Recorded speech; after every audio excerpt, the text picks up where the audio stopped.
Hi everyone, hope you're having a good day. So in today's video, what I want to do is talk about the tax issues when it comes to giving employees shares.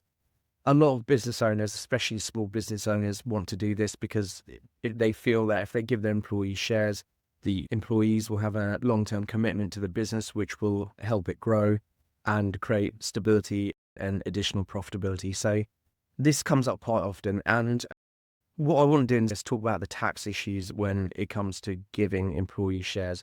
I have done another video where I talk about the practical issues around giving employees shares and whether there's a better alternative. Check that video out. It's on our YouTube and it'll be on our LinkedIn.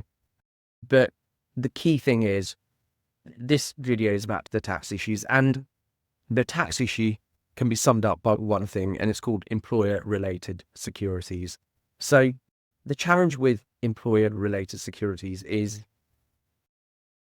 if anyone remembers back to the last election in 2024, the conversation Labour were having around giving employees a share in the businesses they work for, which would be good for the economy and good for everyone in the long term. HMRC don't share that view. And the reason HMRC don't share that view is because if employees started getting shares in a business, then what would happen is they would start getting dividends in that business. And if those employees got dividends in that business, that means the employers wouldn't pay employers' national insurance. And what would also happen is those employees would get a de facto increase in their basic rate band. So overall, HMRC would collect less higher rate tax, they would collect less employers' national insurance, and it would make them very sad.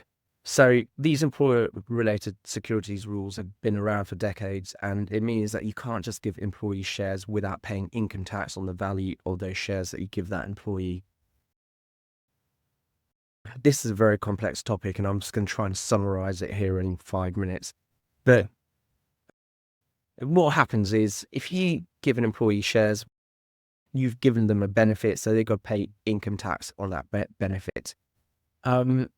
Providing the shares are in a private company and that private company isn't under a contract of sale or a potential sale agreement, then they won't have to pay employees' national insurance on it, and you won't have to pay employers' national insurance. But still, paying income tax on it's not great. And these employees, if they're really valuable to your business, they might already be higher rate taxpayers, so that'd be 40% on the value of those shares.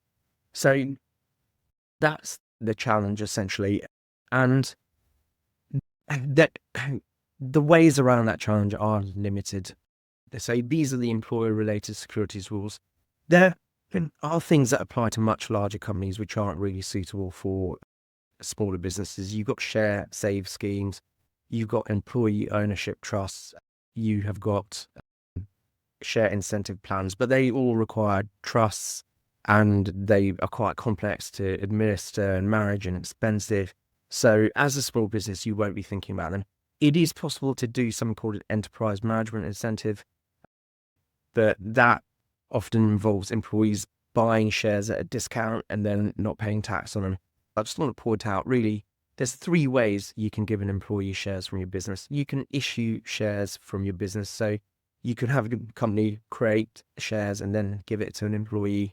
You, as the owner of the business, might have shares that you give directly to an employee, and you can also sell employee shares at a discount. Obviously, if you sell employee shares at the market value, then that's actually not a problem anyway, because it just doesn't create an issue.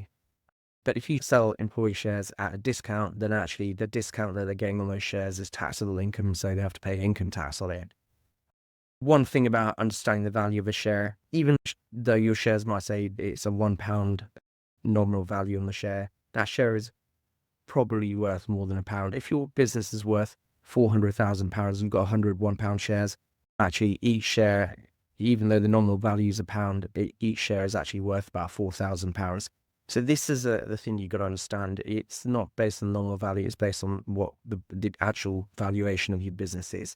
So it is possible to use enterprise management incentives to be able to sell employee shares and share options, but that's probably not the best way forward.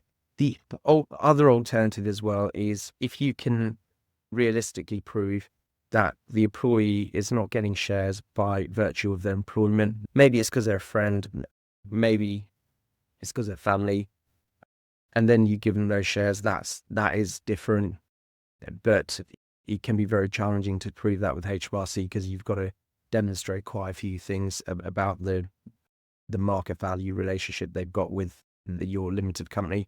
However, that's potentially one option. If you were thinking of retiring, for example, and you've got a manager in the business and you just want to give them your shares so you can walk away, you could argue that manager's just been paid a market value salary for the whole time. There was never any contractual requirement to give them those shares. There was never any expectation that they'd get those shares. In fact, this is the only reason I'm giving them the shares is because they're my friend. But that's where you've got to get advanced tolerance from HMRC. But if I had to summarize this entire conversation, it is very tricky to give your employees shares. If you do want to go down that route, just have a think about it. You might end up selling them a very limited number of shares or giving them a very limited number of shares and then paying the tax on it on their behalf. And then if they've got a different share class, for example, they might be able to get a disproportionate dividend. But then you go down the other issue where HMRC will say that dividend is disguised employment income and want to reclassify it as salary anyway. If you want to give employees shares, really just do think about the tax consequences because it's not that straightforward. I'll see you at the next video.